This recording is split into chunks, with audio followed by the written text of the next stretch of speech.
یہ پوچھتے ہیں کہ مجھے معلوم ہوا ہے کہ نبی صلی اللہ علیہ وسلم نے فرمایا کہ سفر میں روزہ رکھنا نیکی نہیں ہے، تو اس سے کیا مراد ہے کہ مسافر کو سفر میں روزہ رکھنا چاہیے نہیں رکھنا چاہیے؟ بظاہر تو یہ عزیمت کی بات لگتی ہے کہ عام حالات میں تو لوگ روزہ رکھتے ہی ہیں، لیکن سفر میں جب آپ کو مشقت ہے، آپاداپی، افراتفری ہے، تب بھی اگر آپ نیکی کر رہے ہیں تو بظاہر تو اس پہ دگنا اجر ملنا یہ چاہیے۔ خاص موقع پر بات فرمائی ہے،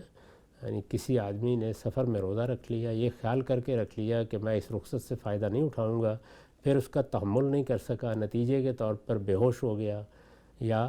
کوئی کام نہیں کر سکا یا اپنے معمولات انجام نہیں دے سکا، تو رسالت مآب صلی اللہ علیہ وسلم نے تنبیہ فرمائی کہ یہ نہیں خیال کرنا چاہیے کہ اللہ کی دی ہوئی رخصت پر عمل کیا تو یہ کوئی تقوی کے خلاف ہو جائے گا۔ اللہ کی رخصتوں کو صدقہ سمجھنا چاہیے، یہ اللہ کی عنایت ہے، اس وجہ سے اپنے حالات دیکھ لینے چاہیے۔ اگر ایسی سہولت ہے کہ آپ روزہ رکھ سکتے ہیں تو کوئی برائی کی بات نہیں ہے، لیکن اگر اپنے آپ کو خواہ مخواہ مشقت میں ڈالیں گے اور اپنے لیے ایسی صورت پیدا کر لیں گے کہ کہیں گرے پڑے ہوں گے تو پھر یہ کوئی نیکی کا کام نہیں ہے۔ اس سیاق میں یہ بات فرمائی گئی ہے۔ ایک نقطہ بالکل واضح ہو گیا۔ ایک اور سوال ہے کہ بچوں کو روزہ رکھنے کی عادت ڈالنے کی کون سی مناسب عمر ہے؟ بڑی خواہش ہوتی ہے کہ ہم اپنی اسی دینی روایت کو آگے اپنی نسلوں میں منتقل کریں، اور بچے جو ہیں وہ ابتدائی سے اگر ایک مشقت کے عادی نہیں ہوں گے تو آگے چل کے شاید وہ روزہ رکھنے کی صلاحیت نہ پیدا کر سکیں۔ کیا عمر مناسب لگتی ہے آپ کو؟ وہ عمر بہرحال ہونی چاہیے وہ روزے کو کچھ سمجھنے لگ جائے اچھا، کہ روزہ کیا چیز ہے۔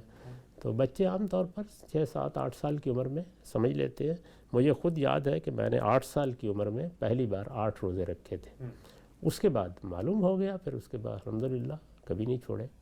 ٹھیک، اچھا ہم سے آخری سوال ہے، یہ بتائیے گا کہ لوگ عام طور پہ خیرات کرتے ہیں، صدقات دیتے ہیں، عطیات دیتے ہیں، رمضان کے اندر اس کی فضیلت بھی نقل ہوئی ہے، اور خود رسالت پاک صلی اللہ علیہ وسلم کے بارے میں بھی آتا ہے کہ آپ مطلب آپ کا دسترخوان بالکل کھل جاتا تھا اور بے تحاشا خیرات کی جاتی تھی، اور خود جو غار ہرا کا واقعہ ہے وہاں پر بھی کہتے ہیں کہ آپ کے آباء و اجداد بھی وہاں جاتے تھے اس مہینے میں، اس موسم میں، اور وہاں لوگوں کو خیرات دیتے تھے، تو اس کا کوئی غیر معمولی اجر ہے رمضان میں، دگنا ہو جاتا ہے، کیا صورتحال ہوتی ہے؟ ہر نیکی کا اجر غیر معمولی ہو جاتا ہے جب اللہ تعالیٰ نے ایک نیکیوں کا موسم بہار طے کر دیا ہے۔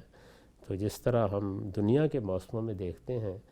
کہ اگر آپ پھول لگاتے ہیں اور پودے لگاتے ہیں تو بہار میں بہت ان میں نشو و نما ہوتی ہے، تو اسی طرح کا معاملہ نیکیوں کا بھی ہوتا ہے۔ ویسے تو ہر موسم میں آپ نیکی کرتے ہیں، اللہ اجر دیتا ہے، لیکن جب نیکی کے معاملے میں ترغیب دی جا رہی ہو، نیکی کا ماحول پیدا کیا جا رہا ہو، اللہ تعالیٰ بھی کرم نوازی فرما رہے ہوں تو اس میں نیکی کی جائے گی تو اس کا اجر بہت بڑھ جائے گا۔ یہ بات تو بالکل قاعدے کی بات ہے کہ حالات کے لحاظ سے، صورتحال کے لحاظ سے آپ ایک ہی نیکی کرتے ہیں ایک وقت میں تو اس کا اجر بہت غیر معمولی ہوتا ہے، دوسرے وقت میں کرتے ہیں تو معمول کی چیز ہوتی ہے۔ گناہوں کا معاملہ بھی یہی ہے، اب کسی آدمی نے بدکاری کا ارتکاب کیا، کسی نے جا کے مسجد میں بدکاری کر ڈالی، تو حالات کے لحاظ سے یہ ظاہر ہے کہ تبدیلی آ جاتی ہے چیز میں۔ تو رمضان کا مہینہ ہے، اسی طرح آپ حرم میں گئے ہوئے ہیں، اسی طریقے سے آپ کوئی اور نیکی کا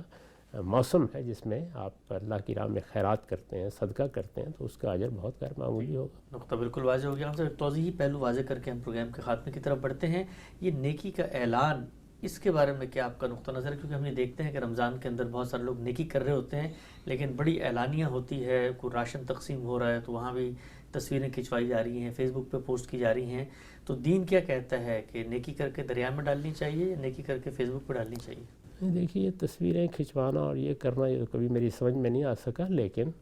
نیکی کرتے وقت بعض اوقات ترغیب کی ضرورت ہوتی ہے، تو اس لیے اللہ تعالیٰ نے اس میں علانیہ کے الفاظ بھی استعمال کر دیے ہیں۔ اچھا، قرآن مجید میں استعمال ہو گئے ہیں، یعنی آپ چھپا کر کریں، جیسے کہا جاتا ہے نا کہ آپ دائیں ہاتھ سے کریں تو بائیں کو خبر نہ ہو، اس میں کوئی شک نہیں کہ وہ بڑی نیکی ہوگی۔ جیسے نماز میں دیکھیے کہ جو نمازیں ہم 5 وقت پڑھتے ہیں لیکن رات کے وقت اٹھ کے اگر اللہ کے سامنے کھڑے ہوں تو اس کا اجر غیر معمولی ہے، تو یہ تو واضح ہے بات، لیکن بعض موقعوں کے اوپر یہ ضرورت ہوتی ہے کہ دوسروں کو بھی ترغیب ہو،